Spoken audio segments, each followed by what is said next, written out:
Levinson. Welcome to Light On, Light Through, episode 83. China goes totalitarian about time travel. I've been fortunate about my books in China. At this point, 7 have been translated into Chinese. These go all the way back to Mind at Large, Knowing in the Technological Age, which was first published here in the United States in 1988. These books include The Soft Edge, my 1997 book, The Soft Edge, A Natural History and Future of the Information Revolution. My translations in China include Digital McLuhan, A Guide to the Information Millennium. These books include New Media, my most recent book, which was published in 2009 in the United States and England. I even have a book, The Essential Levinson, which exists nowhere in the world other than China. It's a compilation of many of my essays and shorter pieces. And these books have been available to students, scholars, and the general public in the People's Republic of China.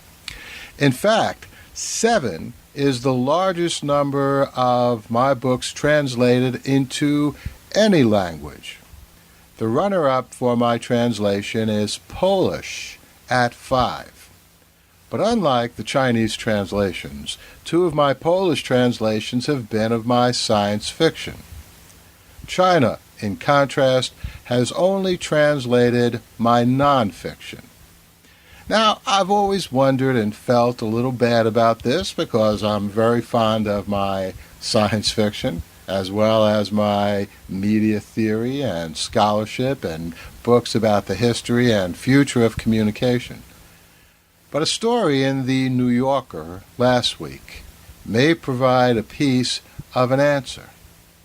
It's the kind of story that you don't know whether to laugh or cry about. In fact, Richard Brody in the New Yorker says that when he first heard about this, he thought the report was a, quote, Onion-style joke, unquote. The Onion, of course, is the online magazine that deals with satire, making jokes. My friend Barna Donovan wrote on my Facebook wall about this last week, and I have to tell you, my first thought was that he'd come upon some April Fool's joke. But it's apparently no joke at all. The Chinese government is banning time travel movies. They think, quote, the producers and writers are treating the serious history in a frivolous way, unquote. This comes from a website, an article on this website, China Hush, and I'll provide a link to that website as well as to the New Yorker page with Richard Brody's piece on the lightonlightthrough.com webpage in the show notes for this episode. Now, aside from the fact that most time travel stories have a philosophic thread which is about as serious as it gets, how can you go back in time and change the past when that very change will create a future in which you will not be aware of what you wanted to change in the first place? That is, the change in history that motivated your trip. By the way, I wrote a whole blog piece about this, The Enjoyable Trouble with Time Travel. There'll also be a link to that in the show notes to this episode. But aside from that, and aside from the great likelihood that due to such paradoxes, time travel is manifestly impossible, there is a very real, sad, even grievous lesson in the Chinese government's ban of time travel movies. Why can't they let their people decide on their own what movies to see? Why must the government treat its own people as if they were very little children, and the government, the parents, with a responsibility to keep the people from unworthy information? I'm not saying that the government of any country doesn't have a right, maybe even an obligation, to let their people know what the people in the government think is good and bad in entertainment and all kinds of information. Nothing wrong with that. Nothing wrong at all with the government expressing its opinion. But there's a vast difference between that and actually censoring the flow of information so that the people can't see, hear, or read whatever the government wishes to ban. And that's the nub of the problem with China, the People's Republic of China, which despite all the great progress that it's made, is still in many ways a totalitarian country.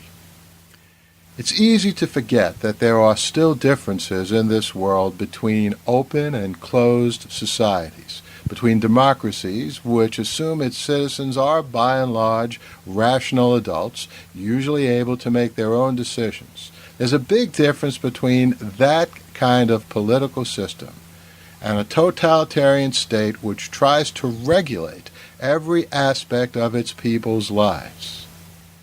It's easy to forget that that's why we have a First Amendment here in America, in case even our own government forgets that.